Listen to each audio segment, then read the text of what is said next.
Je pense que la première chose que l'on voit sur le marché, c'est qu'il y a un manque d'information sur ce que veut dire une expérience client ou une expérience utilisateur. En fait, il y a 4 types d'expériences.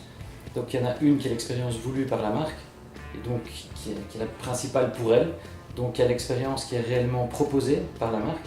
Ça, c'est les deux expériences qui sont contrôlées par la marque. Et de l'autre côté, on a deux expériences qui sont liées directement à l'utilisateur, qui sont l'expérience attendue, c'est-à-dire celle auquel il s'attend, mais également il va se préparer mentalement avant de faire une tâche, et l'expérience vécue. Or, en fait, aujourd'hui, la majorité des organisations se concentrent sur les deux premières, c'est-à-dire l'expérience voulue et l'expérience fournie, et pas du tout sur l'expérience attendue. Ou en tout cas, ils n'ont pas les moyens de pouvoir mesurer ce genre de choses. Et c'est là où les neurosciences peuvent intervenir en ayant une précision beaucoup plus forte sur tout ce volet d'expérience attendue par les clients.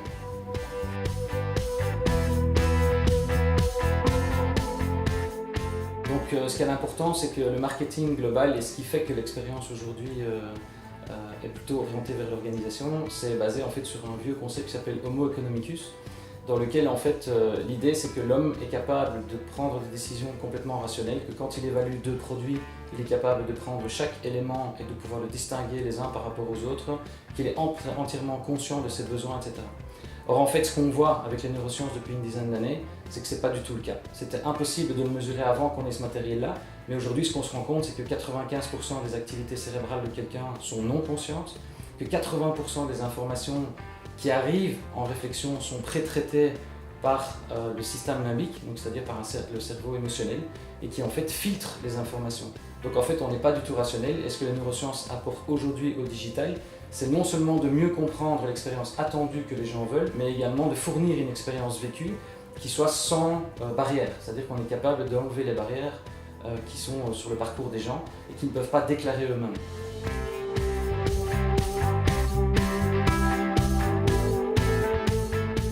Alors, il y a deux choses dans la question que vous posez. Donc, il y a la notion de parcours et puis il y a la notion de comportement. Donc, aujourd'hui, le marché est organisé pour construire des écrans. Or, en fait, l'écran n'est qu'un stimuli qui sert à générer un comportement chez les gens.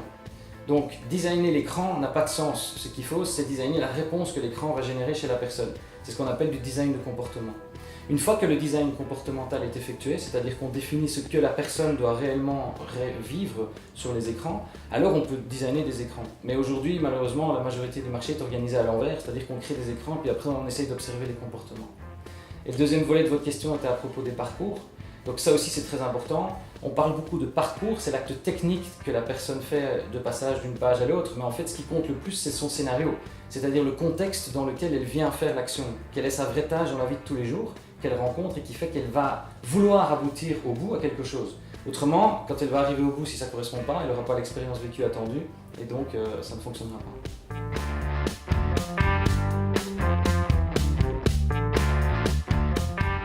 Et donc dans la question que vous posez, il y a data et il y a les neurosciences, donc c'est deux techniques qui sont complètement complémentaires.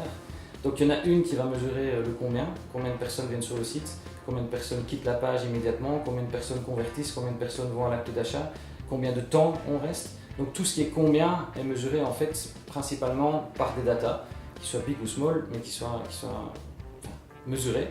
De l'autre côté, les neurosciences en fait vont nous permettre de mesurer le pourquoi.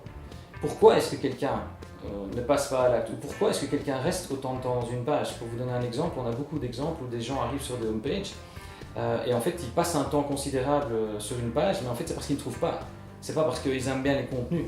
Donc un autre exemple de ce genre d'éléments là, aujourd'hui on voit par exemple dans les datas qu'il y a très peu de clics sur les banners qui se trouvent à l'intérieur des sites.